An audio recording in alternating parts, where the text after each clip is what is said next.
Bharatiya Janata party की दखलें एक अन्य मार्ग में कुछ ज़्यादा बढ़ा है। जो लोग समझ रहे थे कि अधूरा बढ़ा है, नहीं पूर्ण रूप से बढ़ा है। अब जिनके पास विभाग था वो तो समझदार थे, पता नहीं कि ये आदेश क्यों कर हुआ या राजनीतिक शुचिता को भंग करने ही के लिए हुआ। सरकार हर वक्त कानून और नियम से अपना काम करती है। सरकारी बंगला से मोह माया क्यों? ठीक है, जैसा कि आप लोग के माध्यम से पता चला है कि 10 सर्कुलर रोड का जिक्र तो नहीं है, लेकिन 39 नंबर हार्डिंग रोड नेता प्रतिपक्ष बिहार विधान परिषद के नाम से कर्णांकित की गई है। तो आप लोग को जानकारी हो कि माननीय श्रीमती राबड़ी देवी जी जो बिहार के पूर्व मुख्यमंत्री हैं और नेता प्रतिपक्ष भी हैं, वो इस आवास में 2.5 दशक से हैं और उससे अधिक होने जा रहे हैं। इतना दिनों से अगर कोई रह रहा है 2 दशक से अधिक किसी आवास के अंदर, तो इसके मतलब साफ है कि मुख्यमंत्री के हैसियत से जब कोई व्यक्ति पूर्व मुख्यमंत्री रहता है, सदस्य रहता है, तो वो मान्य परंपरा रही है कि वो उनके उच्च मानक के हिसाब से आवास दी जाती है, या दिल्ली हो या राज्य हो।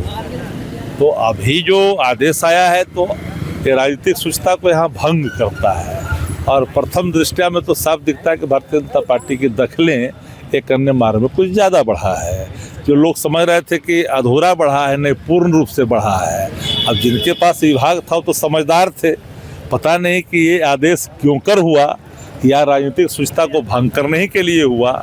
इसके पहले भी प्रेम बाबू और नंदकिशोर बाबू दोनों सेंट्रल पुल के मकान में विधायक रहते हुए थे, कभी रद्द नहीं किया गया था। फिर भी अगर इन लोगों ने किया है तो इनका फैसला है। देखिए, भारत का संविधान प्रजातंत्र और लोकतंत्र की जननी और पूरे दुनिया के अंदर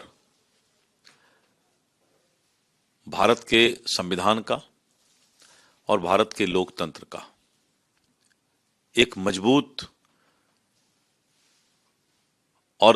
संविधान के रूप में जाना जाता है और हम सदैव संविधान को मार्गदर्शक मानकर चलते हैं, क्योंकि देश की तरक्की प्रजातंत्र और समाजवाद का जो है उदाहरण तभी हम दे सकते हैं जब हमारा संविधान मजबूत रहे। देखिए, जिस तरह का अपार जन समर्थन और मैंडेट जनता ने एनडीए को दिया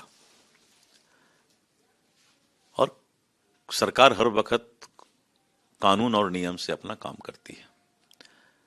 सरकारी बंगला से मोह माया क्यों?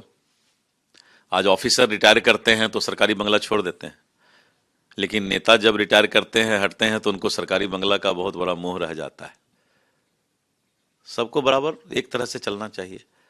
अगर उनके लिए सरकार ने जो व्यवस्था किया है उस व्यवस्था के तहत जो है हमें लगता है कि मोह माया त्याग करने की जरूरत है। ऐसा है कि बिहार में अगर अपराध का जननी और जनक है तो कोई लालू राज, जो लालू जी का राज रहा, जिसको हम लोग जंगल राज बोलते थे, और आज तक जो उन्होंने संस्कार देने का काम किया उसको झेलने का काम सरकार कर रही है। इसीलिए उनको चाहिए पहले कि सरकार के साथ कदम में कदम मिलाकर बिहार में कानून का राज स्थापित रहे।